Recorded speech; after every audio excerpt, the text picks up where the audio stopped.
Rowan went quiet over Milo's baggage sleeve and the rehearsal dinner stopped feeling safe. The rehearsal dinner was brittle before the airport courier showed up. Milo and I were 3 days from the wedding. The greenhouse patio was full of string lights, both families, and forced optimism.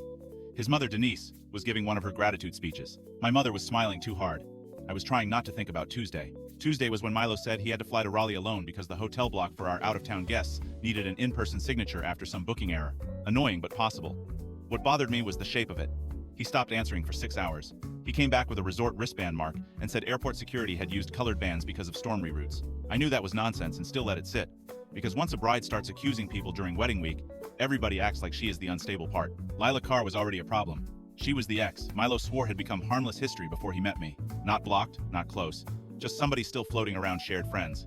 Her name only surfaced when he thought I would not see his screen. Halfway through Denise's toast, the venue coordinator stepped outside and said an airport courier recovered Milo's delayed bag from the Raleigh mess. Denise laughed, waved the courier over, and said that was perfect timing because his tuck shirt was probably inside. Milo said he would handle it later. Denise ignored him. The courier put a black carry-on by the gift table and asked Milo to verify the baggage sleeve because the outer tag had ripped. Denise picked up the plastic sleeve to help, then she stopped smiling. She read the first line out loud without meaning to. Passenger copy. Milo Benton and Lila Carr? Nobody moved. Milo crossed the patio fast and said the airline kiosk must have glitched because Lila had also been traveling that day for a friend's shower. Rowan, his sister, held out her hand for the sleeve before he could pocket it.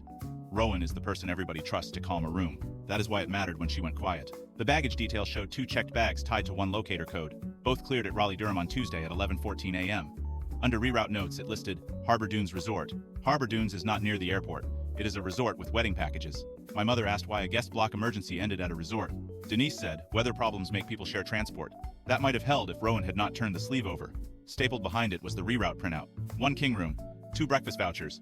Late arrival noted. Milo said he did not book that, the airline did, and Lila only got attached because her flight canceled too. He said I was about to blow up a wedding over bad logistics. Rowan said there was no second room listed anywhere. That was the turn. Until then, people could still tell themselves this was ugly coincidence plus my nerves.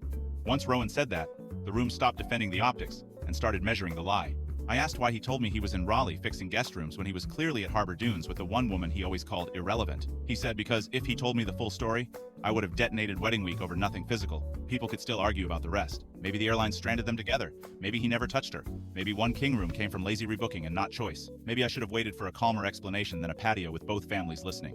What nobody there could argue with was that he hid, being rerouted with Lila, lied about where he spent the night, and expected me to marry the edited version. I told the venue coordinator to hold the ceremony set up until morning. Denise sat down. Rowan handed me the baggage sleeve instead of him. Milo kept saying nothing happened. By dessert, the rehearsal dinner was still going, but the wedding had stopped moving forward.